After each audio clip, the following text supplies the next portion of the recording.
From the results of few studies which have been done, experience with my own gains and from working with others from varied levels of bodybuilding, I feel that protein quality and regularity is more important than actual amount of protein in grams eaten per day.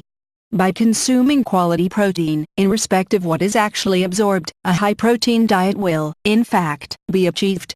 Biological value, BV, of protein is a method of assessing how similar a protein source is, in respect of amino acid profile, to that of human requirements.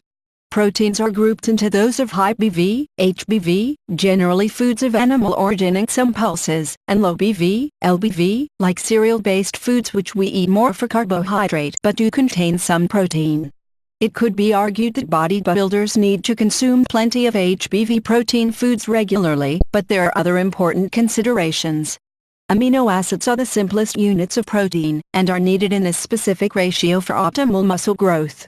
Even if one is missing, the quality of the amount of protein ingested is reduced, so you actually need more total protein. Some amino acids are considered essential/indispensable, as our bodies cannot synthesize them, therefore we must consume them.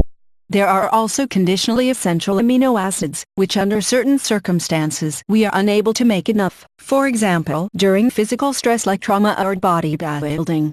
The remaining amino acids are considered non-essential, though what we obtain from our diet are still used abundantly in the body, and they are still crucial to muscle growth. How akin the amino acid profile is to human muscle tissue is one issue, as this is the primary reason why we consume so much protein. Another consideration is how readily a particular protein food is digested and absorbed by the body, then taken up by muscle tissue. In this respect there are sources of protein which are better than others, for example whole eggs, whey and red meat. Other proteins still have their place, but these are best. Whey protein is one of the main milk proteins, but is not as abundant in milk as casein. Whey protein can be isolated by a variety of processes, the most efficient being ion exchange filtration, which filters out everything, leaving almost 100% pure whey protein powder available as a supplement. Not only is the amino acid profile of whey very similar to human muscle tissue, but it is also absorbed very quickly as it is semi-elemental, that is partially digested. Amino acids are one of the end products of protein digestion, and much protein is absorbed in this form. Peptides are small chains of a few amino acids from partial digestion, and protein is also absorbed in this form, but by a different mechanism to that which absorbs amino acids. A semi-elemental protein source therefore, such as ion exchange whey, containing amino acids and peptides has optimal absorption, as they are absorbed to two separate methods.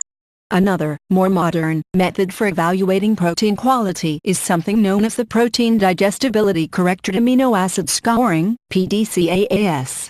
This is actually a highly accurate method, although the quality score of proteins measured this way does differ to that of the BV scoring system. PDCAAS takes into account the profile of essential amino acids of the protein in question, as well as its digestibility in humans, rather than in rats. It is the method of assessing protein quality adopted by the World Health Organization/Food and Agriculture Organization, WHO/FAO, and the U.S. Food and Drug Administration, FDA. With PDCAAS, the proteins with a high BV score also rank quite high, but it also ranks isolated soy protein as one of the highest, WHO/FAO 1989, and casein scores higher than whey. Note that it is only isolated soy protein that has the high score. Soy protein concentrate, which is used in many poor quality protein powders, does not. Isolated soy protein has also been shown to help boost thyroid hormone levels during calorie-restricted diets, a time when thyroid hormones decline. Barth, 1989. Forsyth 1995, thus boosting metabolic rate.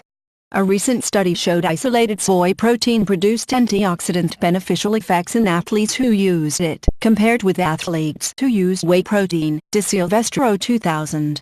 Confused? I am. Well, this is just one example of many inconsistencies in the science of nutrition. It is another inconclusive fact that dietitians and nutritionists, such as myself, have to convert into relevant information for the public to make use of. One problem with PDCAAS in respect to bodybuilding nutrition is the high requirements of amino acids, not just the essential ones, and this is a downfall of isolated soy protein. From this, you can conclude that all the proteins that score high from the BV score are of good quality, as is isolated soy protein. The best way to ensure maximum protein quality is by mixing protein sources with each serving. For example, rather than having 200 g tuna at one meal and a chicken breast at the next, try having 100 g tuna and half a chicken breast at both meals. This will give a wider spectrum of amino acids, so will be more in line with that of muscle tissue. Although soya and protein from other pulses is of lower quality than animal sources, in this way you can include them in your diet, hence reap their additional health benefits, for instance of fish and baked beans at a meal. In some circumstances, for instance when eating out, it may be inconvenient to mix proteins, in which case supplement the meal with 5 or 6 amino acid capsules, thereby improving the amino acid profile available to the body.